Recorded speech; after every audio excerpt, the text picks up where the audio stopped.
Hi, this is Todd Spitzer, and you're watching Eye on Business.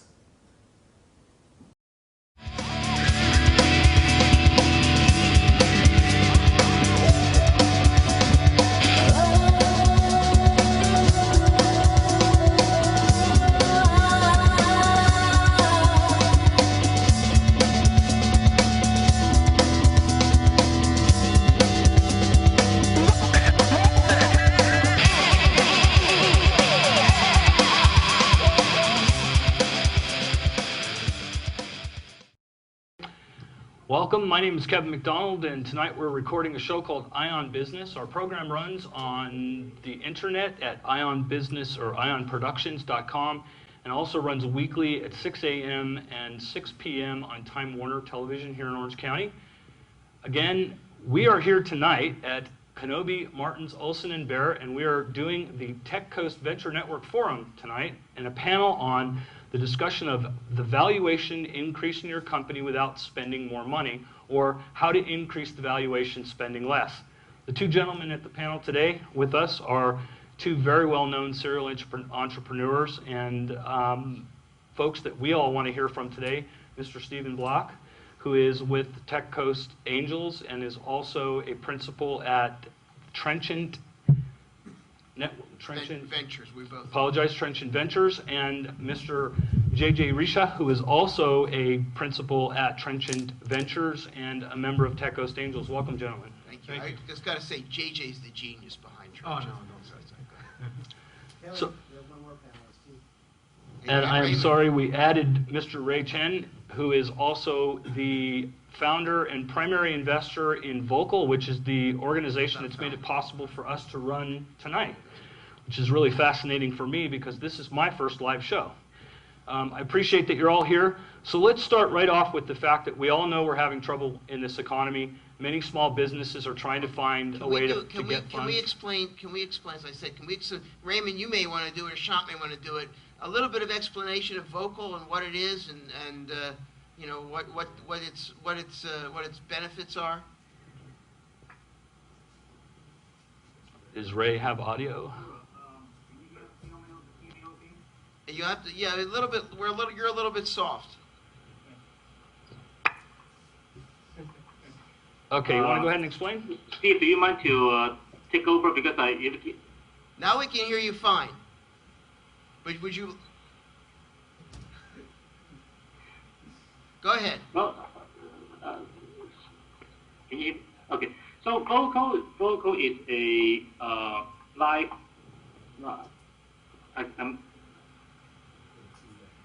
Steve, I think you better take over because I'm hearing echo from my side. You are? We're not hearing you in echo at all, but that's all right. Let me tell you about Vocal, a little bit about Vocal. Ray, if you want, just lower your speaker volume so that way you won't be able to hear yourself. Are you talking to us? Or yeah, it's really loud. I can hear the feedback too. Oh, really? It's real nice that we get to edit ours for the TV, so I'm not worried. You want to try it again, Ray? Ray, just go ahead and speak for a little bit, and don't. We'll get to the substance. Go ahead, guys. I'm going to set up my side. I think it'd be better. Go ahead, Ray. Oh, he's lost him. Maybe Shant wants to take that. Yeah. Okay. Shant, go ahead. Okay. Shant, you want to tell us a little bit about Vocal? Yeah, I'll be able to explain Vocal. Yeah, go ahead. If you want. I'm going to take my earbuds out because I can hear myself. So if you want, I can explain it. Go ahead. Go for it. Okay, Shant, so go for it. Okay. First of all, who are you? Okay, cool. So, yeah, basically Vocal's a live video town hall platform for people to broadcast on and actually take live video questions from the audience. So if you're a host, you can actually interact with your community live. And that's pretty much it. You can also take text questions and the ability to also assign multiple roles in your event. So for example, if you want, if you're having like a Michelle Obama event and you don't want anyone to just call in, you can basically assign screeners where basically they would screen the video callers behind the scenes one-on-one just to make sure that their technicals are all set up and things like that. So you can have screening. You can also have someone to edit the event, just like whoever did that right now. So you can basically cut between the shots. So that's editing, screening, a co-host who is someone who basically broadcasts the event with you. And that's pretty much it. It's kind of your own communications platform. And you can also embed it on your website. So just like YouTube, one line of code, copy and paste. And it has a lot of applicability in the political arena. It also may have some significant applicability in the entertainment arena. Great job. That was great. Thanks, Sean. What? Sorry? You talking to me? No, go ahead. Where entertainers can, for example, interact with their fans, may even have online concerts which they can charge for. So it's really a very flexible platform, and it's got tremendous potential. It's been funded by a number of investors, Tech Coast Angels being one of them, and I can say I'm an investor. Are you? No. Okay, I've invested. JJ really I don't mean JJ. Ray has really invested the most within Tech Coast Angels, and he's, I guess you're the acting COO, Raymond, is that right? He doesn't hear me, it's okay. Yeah, he's the COO of the company, and he's really been the sort of the moving force from a Tech Coast Angel standpoint behind how we have gotten involved in doing this. This is my fourth activity involving Vocal. I was in the first beta that they did about a month and a half ago, I guess, or 2 months ago.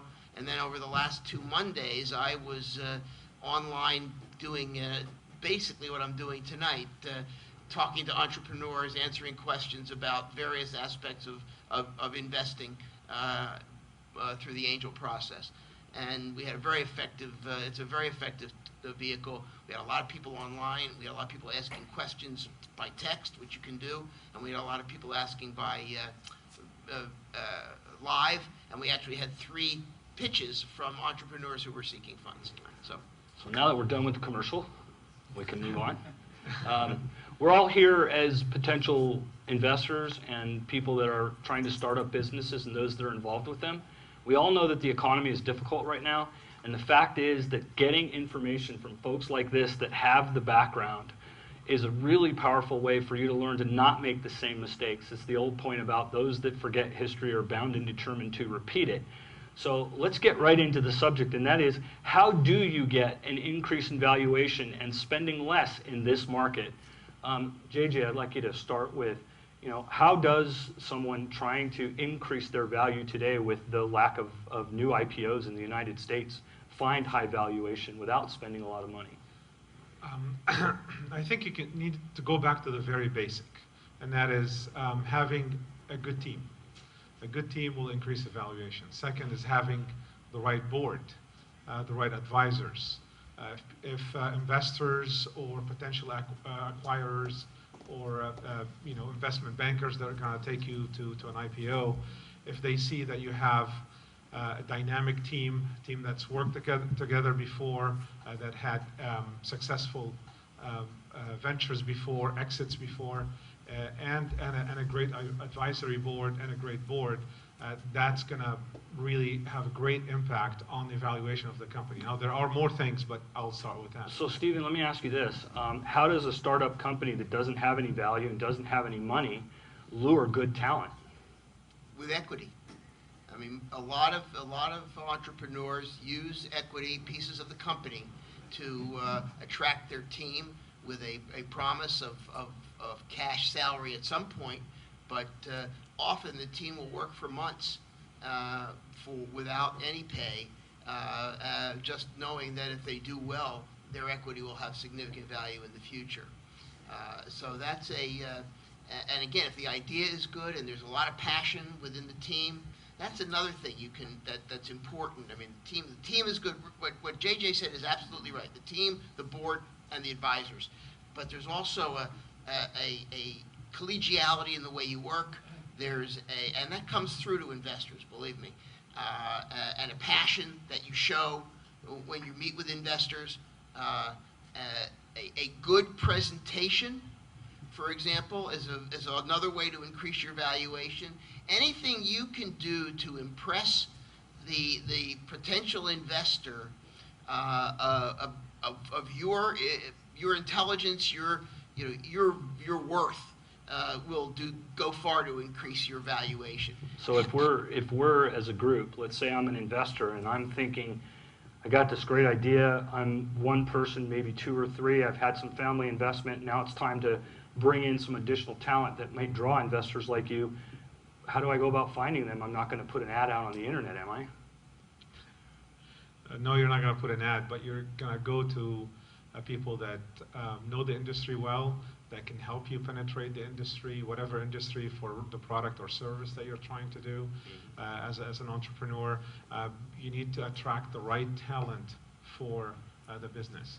So you start with that, and then you attract the right advisors to help you reach whatever potential you're trying to reach. So let's cut to the chase then, Stephen. What when you're really looking as an investor, and you have an individual who spent their life or a good portion of it and a lot of money trying to build up an idea, and you're now coming to them and saying it's worth this.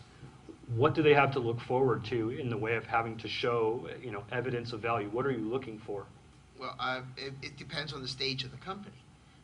If it's a pre-revenue company, it's a little hard to show, anything more than really a proof of concept. It'd be very helpful if you're out there, you've got some. I don't mean traction necessarily, although traction would help. If you've got examples of people who've, as Don likes to say, eaten the dog food, and demonstrate that there's an interest in the concept, that's a very great help. If you have intellectual property, that's also a great help. Some businesses have it and some businesses don't.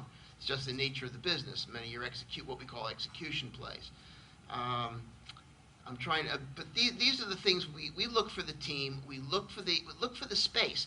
Are you in a niche? Are you in a unique niche? Are you different? Have you differentiated yourself in your business model, in your revenue model, in the way in which you're going to market, in a way that'll make you stand out from the rest of the people in the industry? So, Can I add? Yeah, I was going to say, JJ, I'd like to take that a step further and say, what is a protectable position to you? What do you consider to be something that is of value?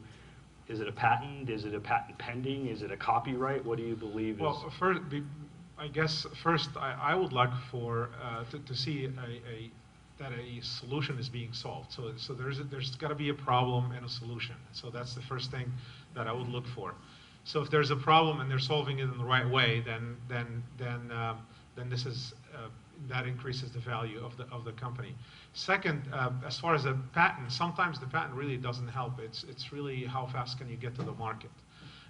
The third, to add on Steve's what Steve said, is I think sometimes affiliation with other companies or other partners in the market could actually increase your valuation drastically, because the affiliations with such companies could get you to markets where you could not be able to get to them before. Let me add to that, because there's one area that's a two-edged sword. And those of you who would like to hear my workshop on strategic collaborations, I'm happy to have you come. He's an expert. This concept of partnerships can be a two-edged sword in the long run, particularly, and for investors. If you are a partner, if you've partnered in some way strategically with someone in the industry, and it doesn't necessarily mean that they have to invest in you, but they're your marketing partner, and you guys are doing something together, that's great. It gets you to market faster, it gets you more visibility. But it may also impede competition on your exit, which is the key for an investor. The investor likes to see a business grow and then have a lot of people bidding to buy it, or if it can go public, fine. And when you're in bed with one major partner who's sort of a gorilla in the industry, it sometimes appears to investors that they're going to have the leverage to really dictate the exit terms to you, and you won't have the opportunity, and nobody else in the industry will really come in and bid. So that's a double-edged sword. It can work fine, but it also has that potential negative that you've got to be aware of. So with that said, let's think about the imbalance sometimes in what you talked about before, which is that you have to have revenue, You prefer market share. We don't have to have revenue. Or you prefer revenue, you prefer market share. At what point, and you then mentioned that you want speed to market. At what point does an entrepreneur need to be careful about giving away too much out to that public market and giving away the idea that how they're operating so that they can't beat someone else in the market because someone else with more money may come along and beat them at their own game? Is that something that they have to be concerned about realistically? I think it depends on the nature of the business. There are a lot of businesses, a lot of space, a lot of verticals, which have a lot of room for new competitors. So it may not be that critical that that people know who you are and you're going out there. If you're in the vanguard of that group is going out there, one of the first, if not the first, and you've got a good product and you've got a good potential, I don't think it's as serious. If on the other hand you're in a crowded space where there are a lot of players already, even if you have something that's unusual, if it's not protectable with intellectual property, which is where the intellectual property comes in much more importantly to me, then anybody can knock you off. And I mean, if there are large companies in this industry or in your industry, then the large companies have a tremendous advantage in resources, both human and financial, to basically do what you're doing and do it even faster and better. So, yeah, I think Ray may have a question here. I don't know yet. You might want to ask him. Let's see. so with that point being made, let's ask the next question, which is, when is it appropriate to bring an investor in or someone to help you potentially sell to a larger company rather than trying to find cash investment, or does that ever make sense?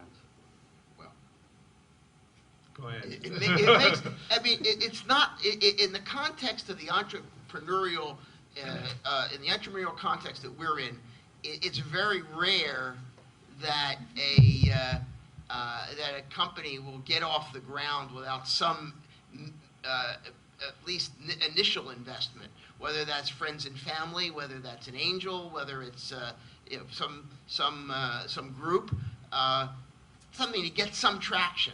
On the other hand, there may be some places where the IP is so obviously tremendous that somebody will come in and try to grab the company. But the problem there is that without proof of concept, without some customers, without some business, the value that somebody is willing to pay is going to be much lower than if you have built something that's larger.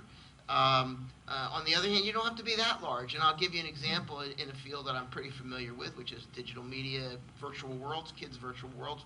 Club Penguin was bought by Disney, and they had no profit. It was non-profit. It was unprofitable, and I believe they only had about 700,000 registered users at the time. Now that sounds like a lot, but in this business where you can grow to tens of millions in a very short time, it was nothing.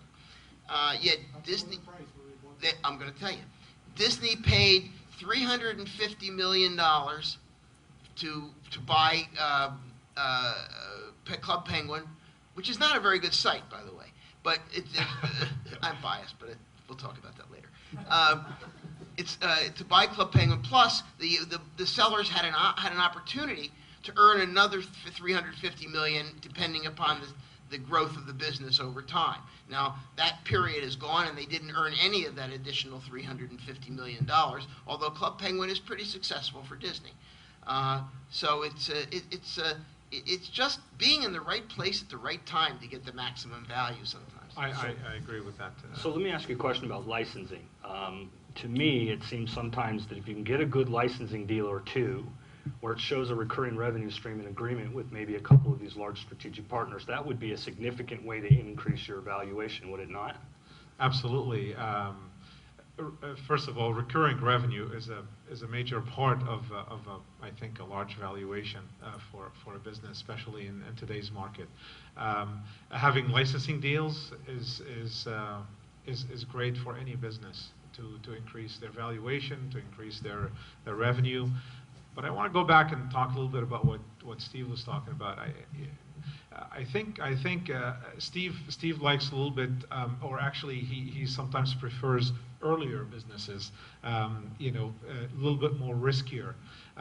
Most of the angel investment nowadays is more goes after businesses that have somewhat of a proof of concept, some customers on board. So you don't see any more very seed type deals or early stage, much earlier than the angel investors. Angel investors nowadays are, most of the time, they're not you know, taking as much risk as before, and also, you know, they may be important in valuing the business or helping with additional VC funding, but it's really up to the entrepreneur to find that strategic exit, to go after IPO, whatever it is, and not, and maybe VCs can help with that, but not from the angel side in general. So a comment. But the angels can help you get VC money. Yes, that's The very angels true. have, the angels individually or groups often have very strong contacts and relationships with VCs, yeah. VCs. And if the angel group or the angel individual has credibility with those VCs, a recommendation to that VC is more likely first to get you in the door, to get you heard, and then if you in fact prove out to be what the angel says you are, to get you funded. So let me ask you a question about the investment that's been made, not just the intellectual investment, but the financial investment by the entrepreneur themselves.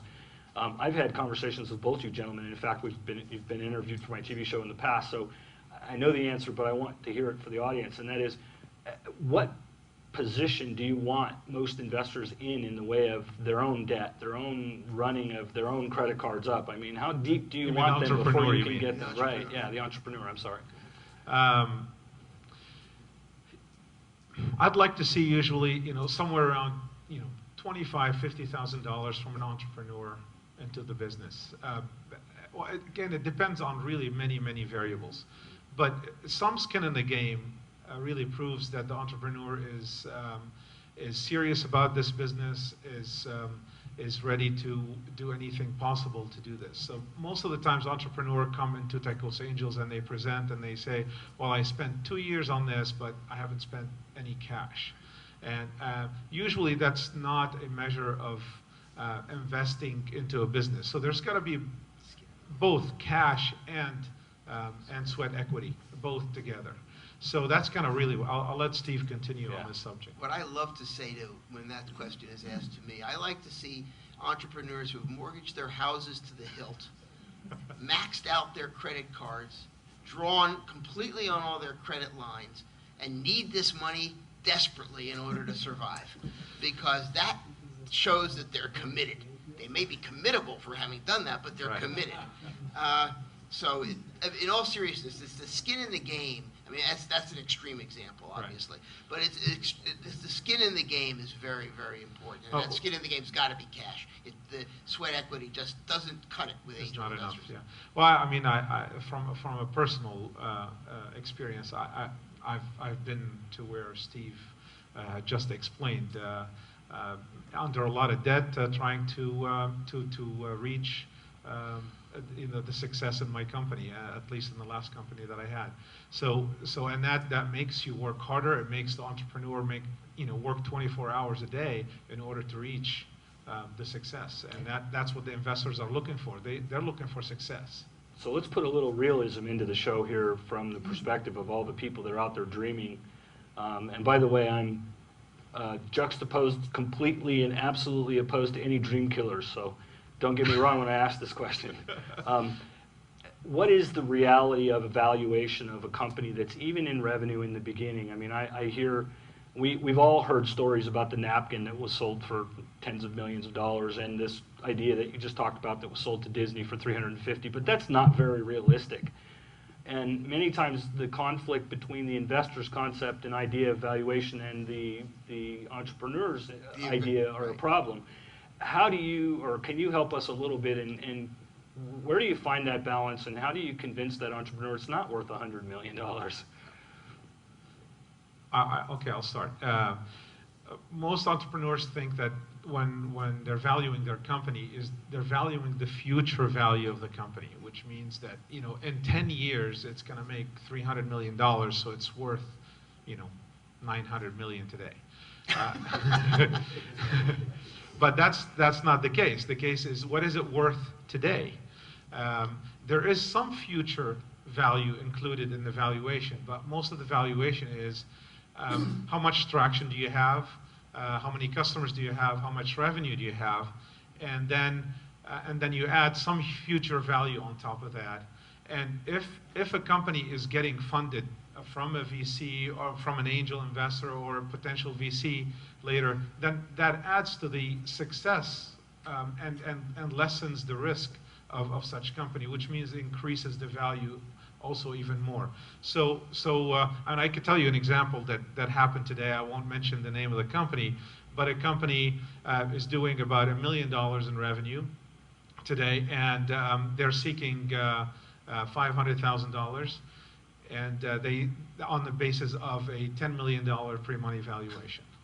Well, there is no basis for that. So this company is in the consumer product business, and if they were to get sold today, it's 1.5 times their revenue. That was my next question, is what is the X today? It used to be multiples. Well, It differs by industry. It depends on the industry. So this specific industry is about 1.5 to 1.8 times. So they're valued at maybe at 1.5 million to 1.8 million.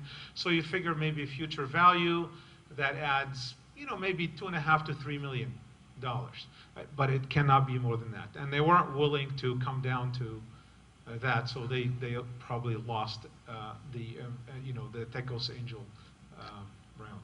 I'm going to say something that's probably heretical. I want to say two things. One is, the valuation of a startup company is a matter of negotiation. You can't really put a value on a startup company. You can make all of the arguments you want about traction and customers and IP and so forth. Nobody knows where that company is going to end up. 90 to 95% of companies fail. That's right. So therefore, it becomes it's very subjective. We have a guy in TCA who's written a book on valuation. He has a formula that he loves to use. It's fine for him, but to me, it's not realistic. So I take a position that evaluation is a negotiation. But I also want to say something to you guys as entrepreneurs. And this is what I tell every entrepreneur. It doesn't matter what the pre-money, the initial valuation is. If you're going to succeed, you're going to make lots of money. And if you have a high valuation and it goes nowhere, you still have nothing. You lost it. So what I tell people is to look at it this way. What would you rather have at the end of the day? Would you rather have 30% of a company that sells for $300 million or 100% of a company that you can only sell for $5 million? Now, too many entrepreneurs are too worried about losing control. That is the thing. And they think control means they have to have a majority of the equity, even a supermajority. It's not true. First of all, I'll tell you right now that angels who invest, and they do it, and they will impose a lot of conditions on the investment in terms of what the entrepreneur, what the company can do without the consent of the angels. And those things take away from the control. And VCs will do even more. So the more important thing is, what do you think you're going to make on an exit, not how much of the company you're going to own. So with that said then, if I may ask this on the point you brought up about the valuation, goes back to our original point here, is if it's a negotiation, then would investment in the communication tools, the proper presentation, knowing how to speak of the value of your company, is that where you should be putting your money? Besides, of course, raising real revenue. I think you got to put, go ahead. Put it in the team. Yeah. Put it in the advisors, in the board. Put it in acquiring customers that are payable customers. That's where you need to put all that. Not well, the presentation is important, but if you don't have any of the other stuff, then There's no Well, point. unless you're a pre-revenue company, and this is where JJ and I have somewhat of disagreement. And I've got to tell you, I disagree with a lot of, and I'm going to say it, with the notion that angels are only investing in companies that have revenue. That's not true. Angels are investing in companies that are pre-revenue. They may not get the same kinds of valuations, and they may get as much money as somebody who is in revenue. It depends on the space. Frankly, the true angel is the person who invests in the pre-revenue company. And the VC is the next level. And what's happened because of the recession, particularly over the last 4 years, is everybody's moved downstream. So angels, because they're being more risk averse, have moved to what used to be perhaps the early stage VC stage. And VCs, who used to invest in early stage companies, see now that they can get more advanced companies for similar valuations, thereby reducing their risk. Now, whether this is going to come back, I don't know. But it'll be a function. It'll be a long time before it does, if it does. But TCA still does invest in pre-revenue companies. Vocal is an example. And a company in which JJ invested because I twisted his arm to, the company I co-founded, is another. We are more comfortable if the company has some traction and can demonstrate that it's a proof of concept that people, as I say, as Don says, the dogs are eating the dog food. So has that movement up the chart diluted the entrepreneur's position at this point then? Because if the valuation is pushed out farther, doesn't that narrow the position of the entrepreneur earlier in the process? I'm not sure I understand. Well, if you come in the early, you want to answer the question? No, go ahead. No, repeat, because I didn't get it either. Okay. If you are pushing out the investment to the point where only post-revenue companies are getting valuations and they're getting similar valuations to what they were getting when they were pre-revenue, doesn't that dilute the ultimate value of the entrepreneur's position? But again, like Steve said, at the end of the day, you're looking at the exit.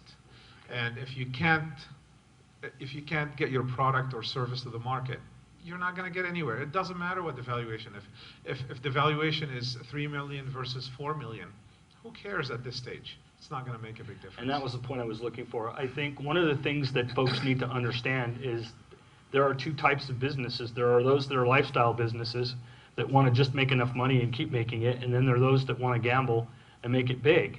And in order to make it big, generally you're not going to do that organically. It does happen occasionally, but most of the time it takes folks like this.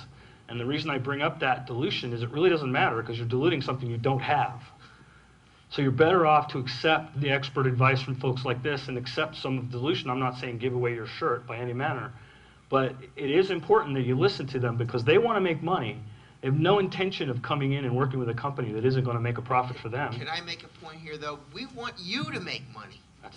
It's in our interest to make sure that the entrepreneur, if we fund the entrepreneur, that the entrepreneur is sufficiently incentivized to continue with this passion, to continue with this commitment.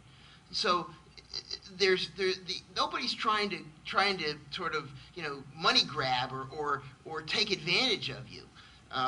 What we want to do is something that's fair for everybody, because we know we're going to be dependent upon you to make the money, to build the business in a way that'll make the money for you, but also for us. So there's a balance that's always drawn. And I think Kevin's point or JJ's point is very good. There's no difference between 3 million, 4 million, 2 million, 4 million. I mean, it's irrelevant in the long run. It's just absolutely irrelevant in the long run, and too many entrepreneurs get caught up in that. Now, what happens in some of these cases where the angels may like the deal, but the entrepreneur and the angels don't really reach a meeting of the minds as to the actual valuation?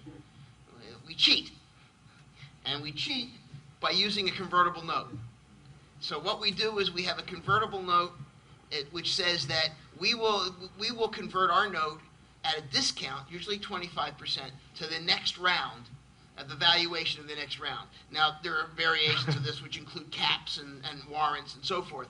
But what we're really saying is we can't value it. Well, let's the VC value it.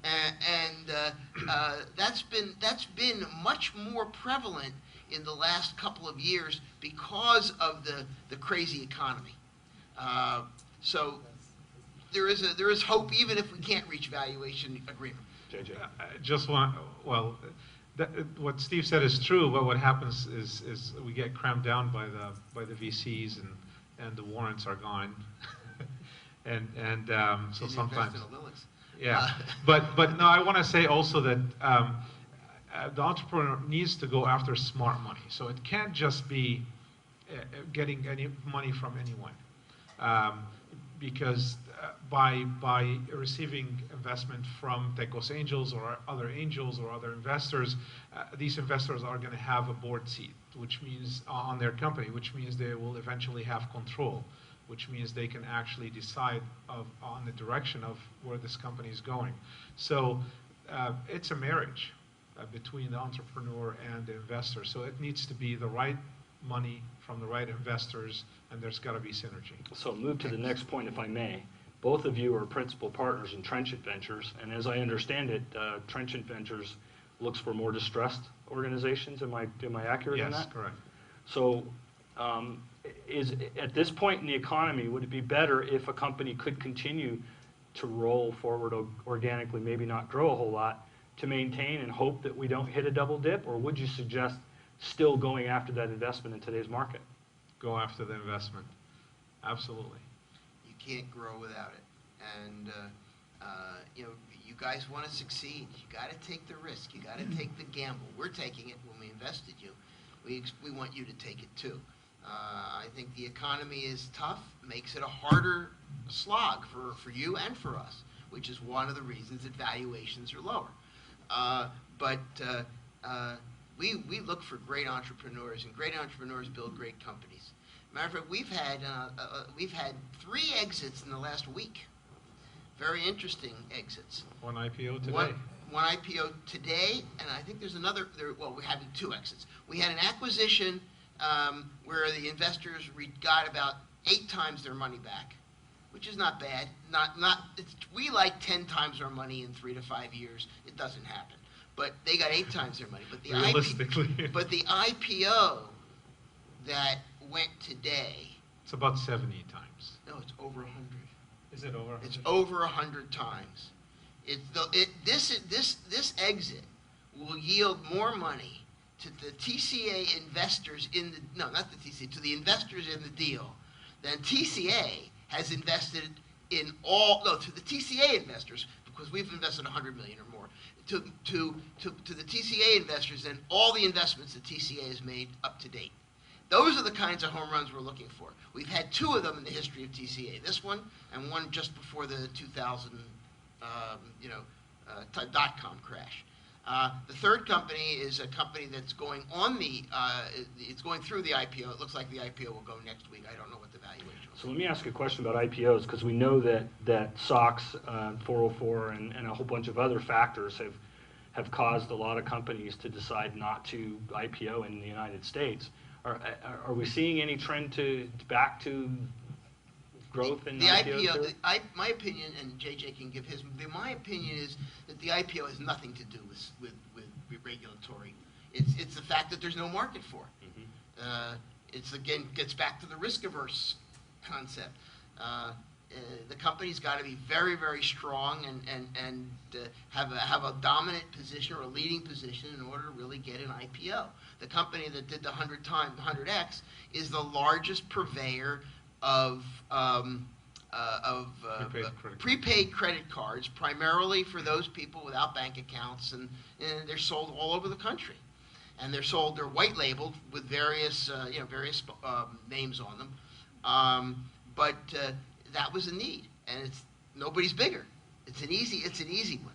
But no entrepreneur should go into a business on the assumption that he's going to do an IPO. 99% of these deals that are successful get acquired. The 1% do the IPOs. And you got to be very lucky and in the right place, have the right investment bankers and the right advisors to do it. So we have a few minutes left. Is there anybody in the audience that has a question that they would like to ask? Let's start right here.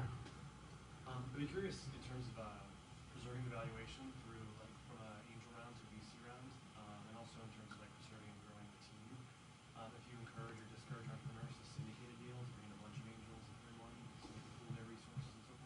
So the question is it better to syndicate investors versus working with a singular investor?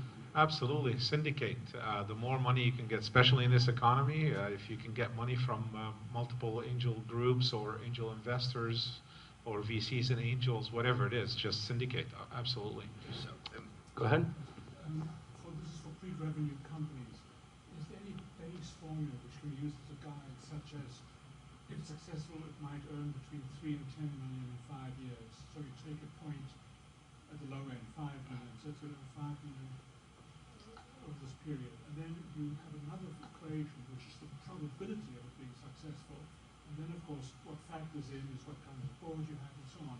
And let's say there's a 20% probability of being successful reaching its goals. So that then you take the original 5 million and you take 20% of that and you come up with a base guide of 1 million. Now, this way of this base guide method of calculating doesn't factor in any of the other we discussed.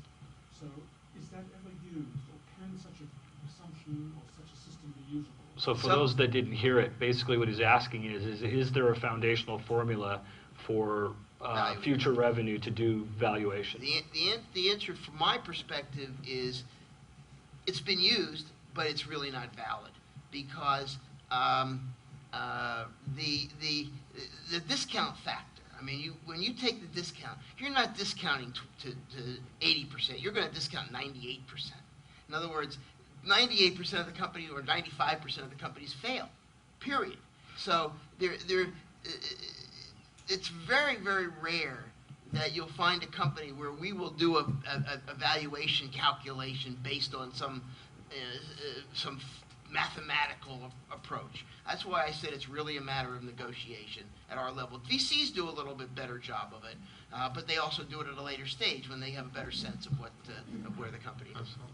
Right here? So if you're organically growing your company and you have revenue, is it safe to say, let's look at comparables and what other people's earnings ratio versus valuation is? So XYZ company got funded, X amount of dollars at X valuation, you have this much revenue, or this much revenue, therefore we're worth this much, or is that just local?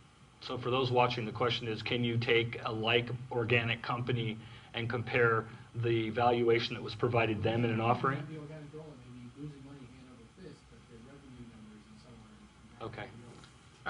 At an early stage, it doesn't make sense at an early stage. You can't compare. Let's say $500,000 to $1 million in revenue.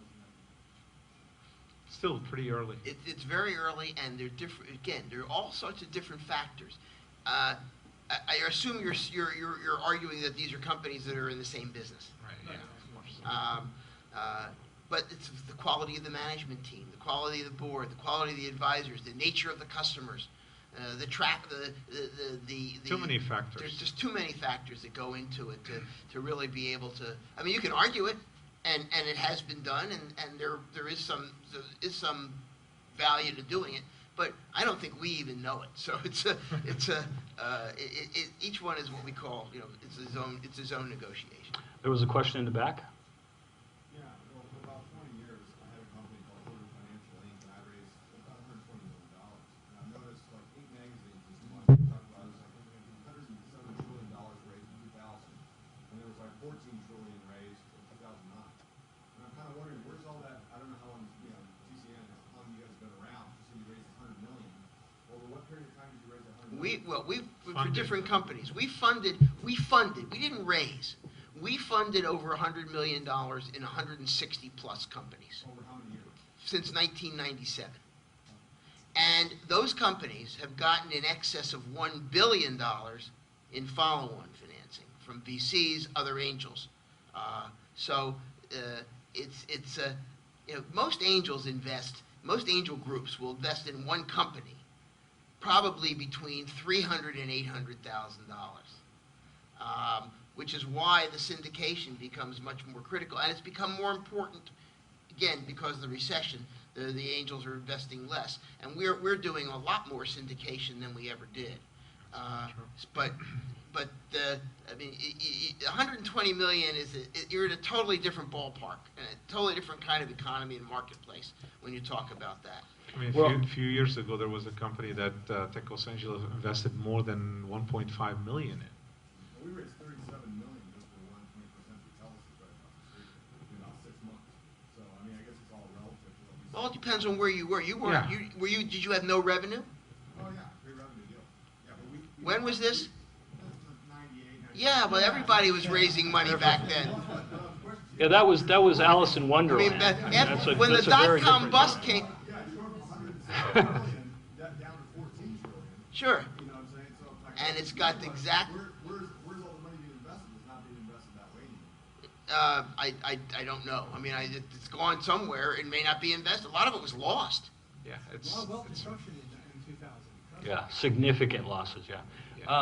That's actually a really important point you just made, in that if you divide up $100 million as a round number by $25,000 to $300,000, that's a whole lot of new ideas that got funded. Many people have a hard time with the concept that angel investors are just that. They're the angels that come from the sky and help you go to your next place. These are not big funded wallets that just make you rich. It's not the way it works. if you really think about it, it's a lot of money. Yeah. $100 million. That's my point. For If you- a group that started with about 30, maybe 30 people, and now it's about 250 people, of which probably, when we do a deal, probably 10% invest in any one company of the 250. That tells you it's a lot of money. So it really becomes a lot of money when you look at it that way. I would venture to guess that the education that's gained through Tech Coast Venture Network and Tech Coast Angels and other groups like that also is sort of immeasurable, because many of these people did go off and get funding. They just didn't happen to get it from these folks here. They got an education from them. They may have gotten some hard lessons, but ultimately these folks do work together. It is a very small community. Investors, believe it or not, there's not that many of them. Are there any more questions in the audience? This is an opportunity to talk to two folks that have done a lot of financing.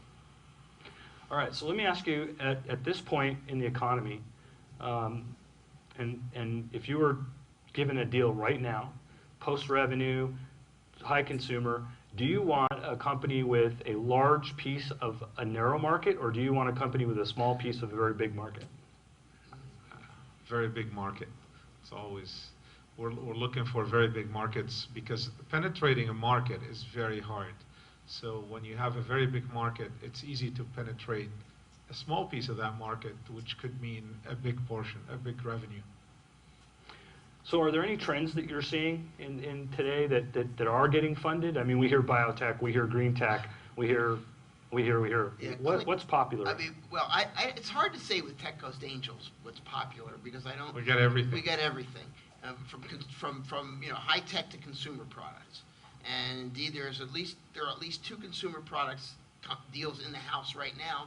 I don't know whether they'll have enough traction to get funded, but there are. It's been all over the lot, and some have been successful and some haven't.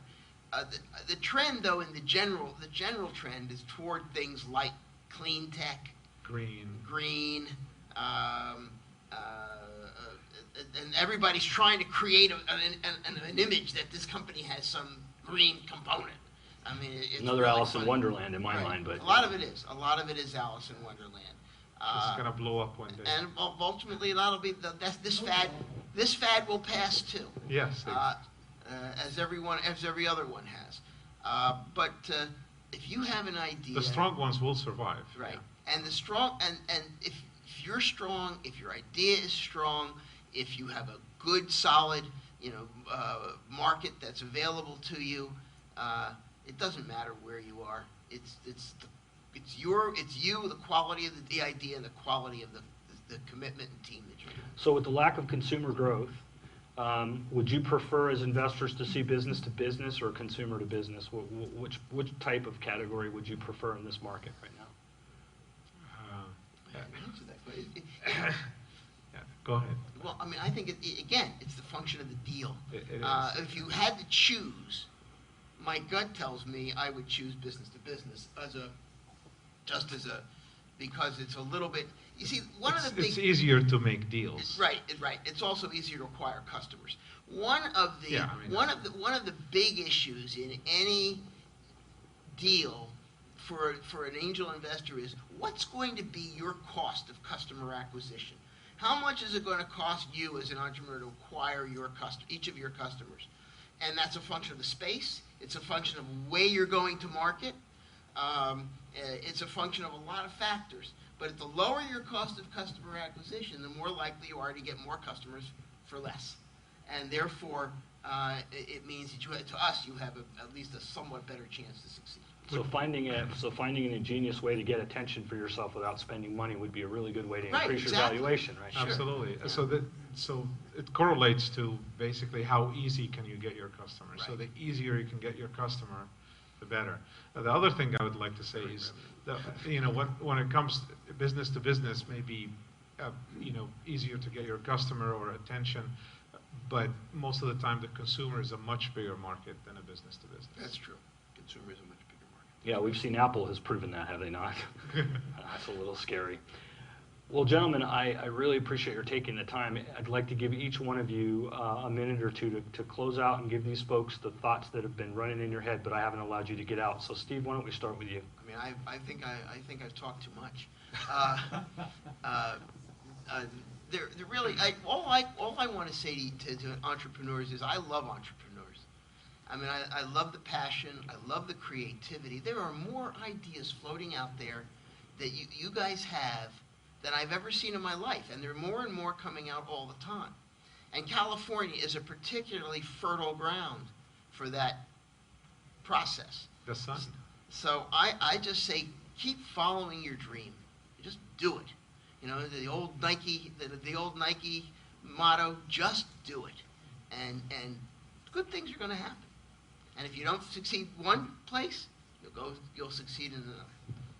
On the same thought here, I've been there so many times, and all it takes is persistence. It takes, you need to be very aware of your surroundings, of your competitors, of what's going on, and you need to know when to stop or when to continue. So you can't, you have a dream, you can't stop going after that dream. But if you see signs, then you need to understand that those signs are telling you to either stop or to keep going. But the persistence is taking risk and being persistent is an entrepreneur's, that's their trait. And we're as bad as let me say one thing, Kevin. We're as bad as you guys are in that respect. Yeah, we keep doing it. I mean, no, I don't mean it even that way, JJ. We invest in companies that get in trouble. And what do? We put more money into them because, my God, we can't lose our investments. We've got to put more money and lose more money. I mean, it's a vicious cycle. So don't feel bad if you're not successful. We're not really successful either. So if you fall, just get up again, do it again. Right. Yeah. You just. I mean, for us, we've just got to hit the big one like this 100x today, which makes up for anything you lose. And that's why we invest. At least some of us invest in a wide variety of companies. I actually have a little Weeble, the thing you flick it in the head and it falls over and comes right back up. And that's I remind myself all the time. You should just don't give up. Don't give up. Thank you, Steve Block and JJ Rishi. You guys want to give them a hand? And you've been watching Eye on Business. My name is Kevin McDonald. You can watch us every Friday, 6 a.m. to 6 p.m. and 9 a.m. to 9 p.m. We are broadcasting from Kenobi, Martins, Olson, and Bear at the Techos Venture Network Forum on how to increase your valuation, spending less money. Thank you for watching.